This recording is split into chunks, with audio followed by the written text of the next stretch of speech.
Can you give us a bit of like a summary of what the Lambs Lane Master Plan is? That's a really good question, and I think that is a confusion that happens a lot. Is when you think floor plan, you think that building's already designed and that's going to happen. When you think master plan, you think, well, that is the plan and it's going to happen. A master plan is a little different in that it is simply a set of recommendations.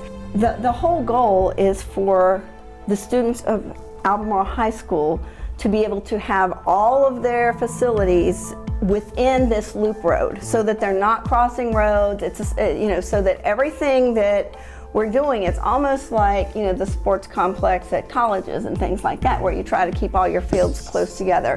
You can share pathways and ticket offices and those types of things, and keep your green spaces all together, and then have your loop road around with parking around that, and then your satellite buildings around that. So it's really about having that idea and that feel of a central campus and a campus community.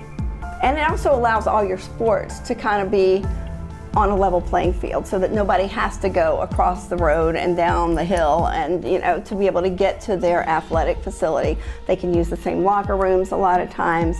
It just tries to create a campus feeling, as opposed to just a bunch of disjointed spaces. Well, what I know is that when money's always tight, right? And so anytime you try to improve something, it's hard to take that initiative on yourself. So if we said, hey, we want to improve our baseball, softball fields, right? Softball is all the way behind Journey, baseball's right here. We love them to be, So say we wanted to move them across the street or whatever. I mean, that's a six-figure at least endeavor, right? To do all that work, because it's not cheap. The county's not going to just pay that figures for something like that on its own, right? And it's kind of hard to do a fundraiser, like we're going to sell lollipops at lunch to, raise that kind of money. It's just not feasible.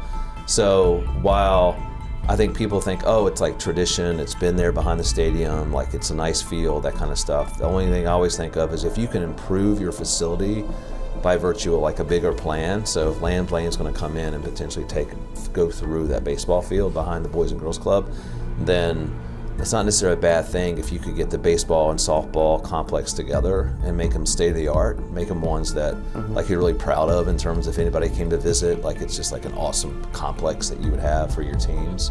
So I think in that vein, I think it would be a great addition to modification to what our existing infrastructure.